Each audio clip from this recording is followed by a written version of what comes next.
Hello everyone. Welcome to Law Simple, Pure and to the Core. Dr. Vaishali here. Today's topic of discussion is Preamble of the Indian Constitution. This topic is important for law students and it is important for MPSC and UPSC candidates as well. What is the meaning of preamble? Preamble means introduction. System of adopting preamble for a constitution is started by United States for the first time. But in case of India, preamble of the Indian constitution is made afterwards. After enacting the entire constitution, preamble was made. We'll discuss that part later in the flow of discussion. First, let us see what our preamble is. We, the people of India, having solemnly resolved to constitute India into a sovereign, socialist, secular, democratic republic, and to secure to all its citizens justice, social, economic, political, liberty of thought, expression, faith, belief, and worship, equality of status and of opportunity, fraternity assuring the dignity of the individual and the unity and integrity of the nation. In our Constituent Assembly, this 26th day of November 1949, do hereby adopt, enact, and give ourselves this Constitution. So this is the preamble to the Indian Constitution. We the people of India. It means Constitution comes from the people of India. Then after providing all the objectives, it provides adopt, enact and give ourselves these constitution. It means constitution is made by the people for the people, and this is nothing but democracy. Now, constitution was adopted on 26 November 1949 and it was applied from 26 January 1950, and that's why 26 January is our Republic Day, because Republic means which speaks for people, which is for people, and Constitution came in operation from 26 January, and that's why we celebrate 26 January as our Republic Day. Now, as you all know, Constitution, while making Constitution of India, help is taken from lots of other countries or from the Constitution of various countries like United States, Canada, Russia, France, Ireland, and then UK's law. Preamble also is adopted from some of the nations. It is borrowed from USSR and from France. The ideals of justice, that is social, economic and political, which is provided in the preamble, is borrowed from the Constitution of USSR, today's Russia, and then the concept of republic and ideas of liberty, equality and fraternity, it is borrowed from the Constitution of France. Objectives of the Constitution were drafted and moved in the Constituent Assembly by Pandit Jawaharlal Nehru on 13 December 1946. It was enacted after the enactment of the entire Constitution. So technically speaking, it's not an introduction to the Constitution. It is the crux of the Constitution. And do you know why this is done? To maintain consistency with the entire Constitution. So our preamble is totally consistent with our Constitution. United States, they first made the preamble and then they made their Constitution. In case of India, first the entire Constitution was drafted and enacted, and then preamble was inserted in the Constitution.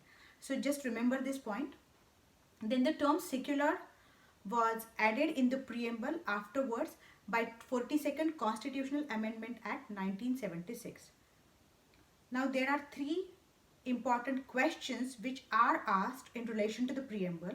Question number 1 is whether preamble is a part of the Constitution or not. Plain answer to this is yes. Preamble is a part of the Indian Constitution. Now second question, whether preamble is a part of basic structure of Indian Constitution. Answer is Yes, preamble, part of a preamble is a part of basic structure of the Indian Constitution. Now question number 3 is whether preamble can be amended. Answer is yes, preamble can be very well amended. So these are the basic things about preamble. Now let us discuss our preamble in detail. Our constitution is divided in 4 important parts. Part number 1 is about source of the constitution. We, the people of India. So, which is the source of power behind the constitution? It's the people of India. Constitution comes from the people of India. So, source of the constitution is people of India.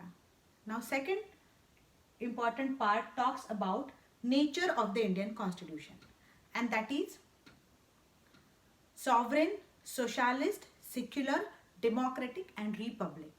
So this is the nature of our constitution, which is provided by part 2 of the preamble.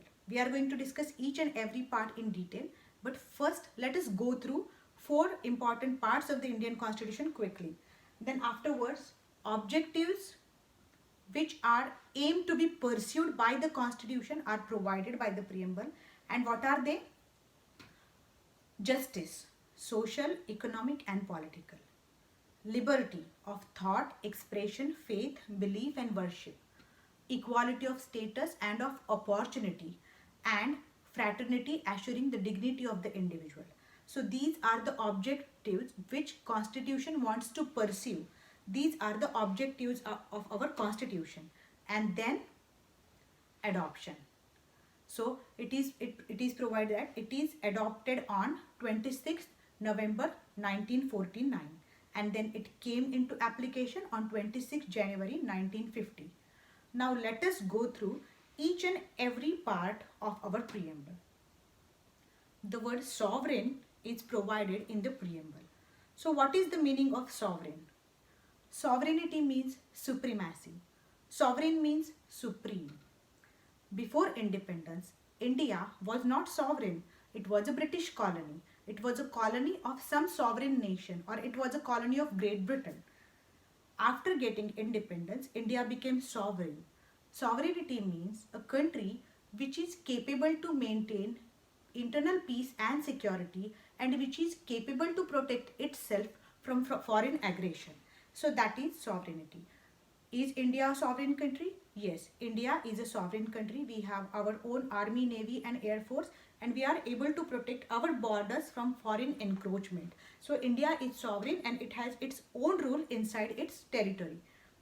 So this is the meaning of sovereignty. Ruling inside the territory and protecting itself from the external boundaries. So this is the requisite of sovereignty and India is a sovereign country. Now next feature which is provided in the preamble is secular. Lots of countries in the world, they have their national religion. For example, USA is a Christian country. China is a Buddhist country. Pakistan is a Muslim country. UK is a Christian country. But India has no religion of its own as a national religion. All the religions are equal in case of India. Do you know what is secularism? State will govern relationship between an individual and other individual, or a human being and a human being. But state will not regulate relationship between human being and his or her God. So it is called secularism. State will be neutral in case of religious matters. So is India a secular country? Yes, India is the only secular country in the world. Now, democratic. What is the meaning of democracy? We, the people of India, give ourselves this constitution. So it is government of the people, by the people and for the people. So whether India is a democratic country? Yes, it is a democratic country. And in democracy, representatives are selected by universal right to vote. In India, we have universal right to vote, adult franchise, by which people after getting 18 years of their age select their representatives and their representatives represent them, and that it is called democracy. And then what is republic? Republic is not something which is against democracy but which supports democracy. In India, we have indirect democracy. Like people, they are not directly involved in lawmaking, but they select their representatives and representatives make the law for people by representing people, and it is called republic. So in India we have indirect democracy, which is republican. The next thing is justice. Indian constitution intends to provide for justice. Which type of justice? Social, economic and political. Now what is social justice? Social justice means every person in a society, irrespective of his social status. Social status means his caste, his religion, his place of birth and the other societal facts. He has equal right to get justice from the courts of law. That is social justice. Now what is economic justice? Every person in the society, irrespective of his economic condition, he must be able to get justice, and that is economic justice. And what is political justice? Any Indian citizen can contest the election, and any Indian citizen has a right to vote. So that is political justice. So justice, social, economic and political. Then liberty of thought, expression, faith, belief and worship. So liberty means freedom. So which types of liberties are provided by the constitution or by the preamble? Liberty of thought and expression. You have a right to say anything, you have a right to write anything. So that is thought and expression. And then faith, belief and worship. You can worship any god and you can practice that worshipping, you can propagate that. So that is liberty. And then equality of status and of opportunity. So every person is equal in front of law, whether rich or poor or a minister or a common man, they are equal. So equality of status and opportunity. Every person gets an equal opportunity in employment irrespective of his gender or economic status or the other grounds provided. And then fraternity means universal brotherliness, assuring dignity of an individual. So these are the objectives which are pursued by the Indian Constitution. You should be able to express meaning of each and every term which is included in the preamble. Now let us go to the next session. Over here you are not required to go through each and every case law, just the important ones will do. There are 3 important case laws as far as preamble is concerned. In Ray Berbery, it was provided that preamble is not a part of the constitution. In Keshwanand Bharti, it was provided by the court that preamble is a part of Indian constitution. And in S.R. Bommai's case, again it was provided that yes, constitution comes with the preamble and preamble is a part of the Indian constitution. So what happened in Ray Berbery? It happened in 1960. The Supreme Court said that the preamble shows the general purpose behind the several provisions in the constitution, and it is a key to the minds or to the makers of the constitution. Further, where the term used in any article is ambiguous or capable of more than one meanings, some assistance or interpretative type of help can be taken from the preambles.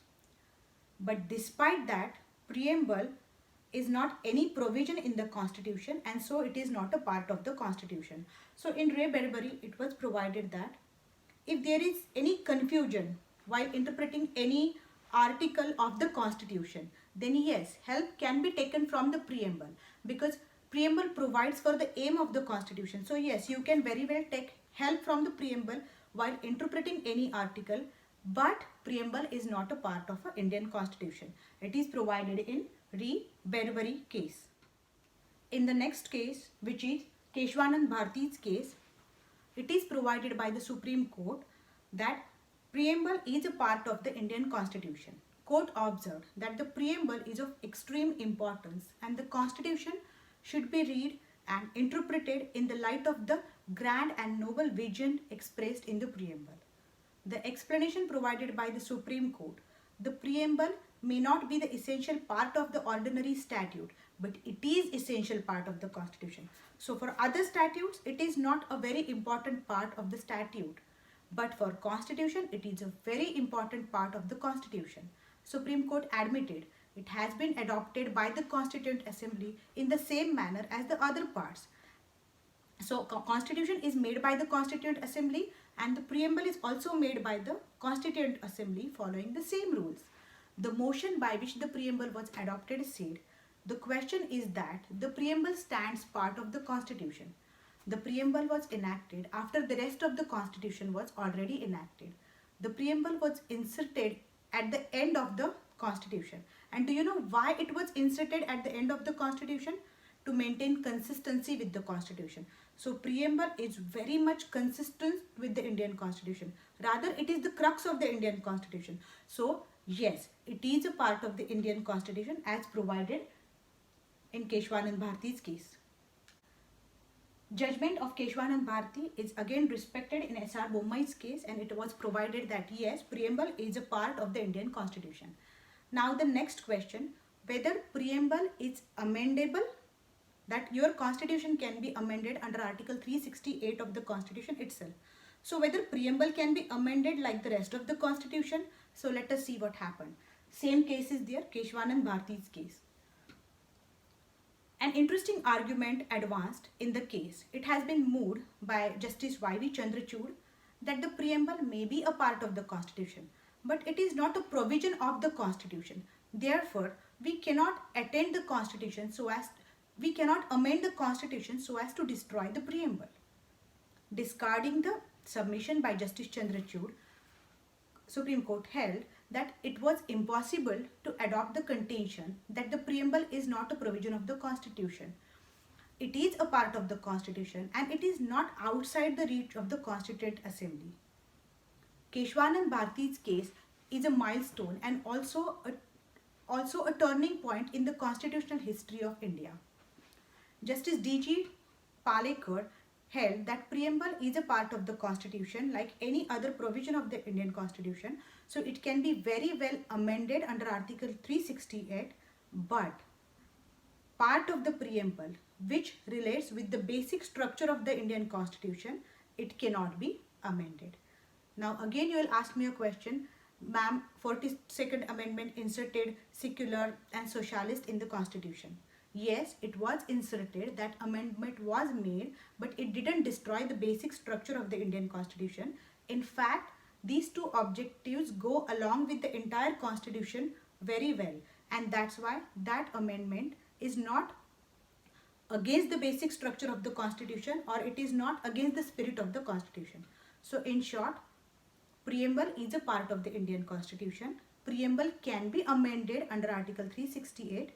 Basic structure part of the preamble cannot be amended by the constitutional amendment. So this is everything about the Indian preamble.